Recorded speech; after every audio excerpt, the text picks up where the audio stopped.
Hello everyone, मैं रमेश कुमार। आज एक बहुत ही इंपॉर्टेंट टॉपिक पर आज चर्चा करेंगे। और आज जो है महत्वपूर्ण दिन है, वो अवकाश का दिन है, वो है महात्मा बुद्ध जयंती।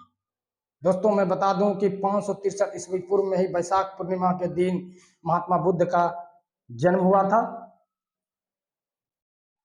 पूरे एशिया में इन्होंने जो बौद्ध धर्म का प्रचार प्रसार जो इन्होंने किया, पूरा एशिया यदि सम्मान की नजर से भारत को देखता है तो उसका कारण है बुद्ध। इन्हें लाइट ऑफ एशिया कहा जाता है, एशिया का जो है ज्योतिपुंज कहा जाता है इन्हें। मैं बता दूं दोस्तों कि जो है लुम्बिनी में इसका जन्म हुआ। हालांकि इसके पिता जो शाक्यगण के मुखिया थे, उनका जो किला था, उनका जो राज दरबार था, वो कपिलवस्तु में था। हालांकि कपिलवस्तु और नेपाल के बीच ज्यादा दूरी है नहीं, लेकिन दो देश का विभाजन हो जाता है। कपिलवस्तु भारत में पड़ता है, लेकिन जस्ट नेपाल से सटे हुए जो है वो पड़ता है श्रावस्ती। वो नेपाल में सटे हुए है, यूपी का एक जिला है। और लुम्बिनी तो नेपाल में है ही। मैं बता दूं दोस्तों कि जो है हम लुम्बिनी गए हैं, और जब हम गए थे तो यूपी के महाराजगंज जो डिस्ट्रिक्ट है, उस जिला में जो सनौली बॉर्डर है, हम वो पार करके जो है वहाँ से फिर उस सनौली बॉर्डर पार करके और वहाँ से फिर जो है बस पकड़ के हम गए थे वहाँ लुम्बिनी। तो लुम्बिनी में हम देखे कि जो मुख्य जो उनका जो जन्म स्थल है, उनके ऊपर तो बहुत बड़ा जो है बना हुआ है छत, और पतली पतली ईंट का उस समय का जो है बना हुआ है, खंडहर टाइप का है। और जो अंदर में जाने के लिए टिकट लगता है।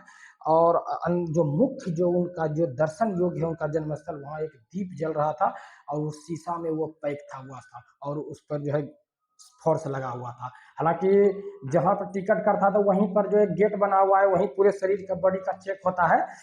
और मैं बता दूं दोस्तों कि जो लुम्बिनी का में जो मुख्य जो जन्म स्थल है महात्मा बुद्ध का, वहां से 2-3 किलोमीटर के एरिया में जो है फैला हुआ है सिर्फ बुद्धमय एरिया है। एकदम शांति शांति है वो एरिया।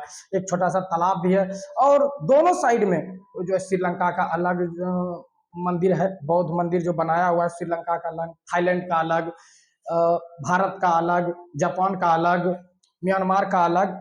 जो जो बौद्धिस्ट जो देश है, जिस देश में बौद्धों की संख्या अधिक मात्रा में, वो सब अपना जो है अपना अपना देश का जो है बनाया है वहां पर बौद्ध मंदिर जो है। बहुत ही रमणीय स्थल है, पेड़ पौधे एकदम शीतल और शांत एरिया है। वहां पर एक ज्योति शांति पुंज जलते रहता है थोड़ी दूरी पर, तालाब के नजदीक है।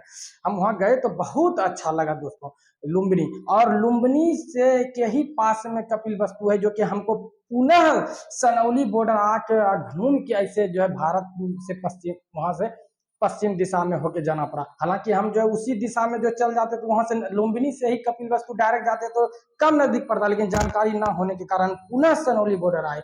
और मैं बता दूं दोस्तों की जो है जो मामला जो बहुत हाईलाइट मामला है सचिन और सीमा हैदर का, वो सनौली बॉर्डर से ही भारत पार किया था। तो वो बहुत ही व्यस्तम बॉर्डर है भारत और नेपाल का। ये देखे लंबी लंबी ट्रक एकदम लाइन में लगी हुई है भारत की तरफ से, और धीरे धीरे करके बॉर्डर पास हो रहा है।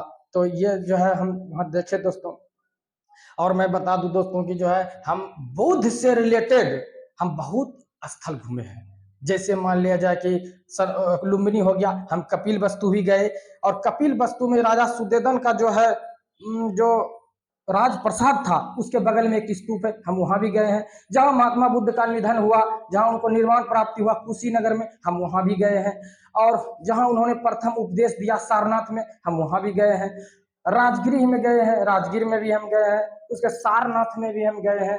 तो बोध गया भी गए हैं। अब बोध गया से दक्षिण में झारखंड का चतरा जिला का एक इटखोरी स्थान पड़ता है, वहां कहा जाता है कि हिंदू जैन और बौद्धों का वो जो है सम्मिलन स्थल है, हम वहां भी गए हैं। और ये बात बीपीएससी में क्वेश्चन पूछा हुआ है कि 6 साल तपस्या करने के बाद 35 वर्ष में जब उनको ज्ञान की प्राप्ति हुआ महात्मा बुद्ध को, तो उसके बाद भी वो 6 महीना कहाँ पर तपस्या किया है, तो वही इटखोरी में वो तपस्या किया है। इति खोई उस समय स्थान था, इति खोई, तो बाद में वो जो है स्थान पड़ गया इटखोरी, जो कि अभी चतरा जिला का एक प्रखंड है झारखंड में।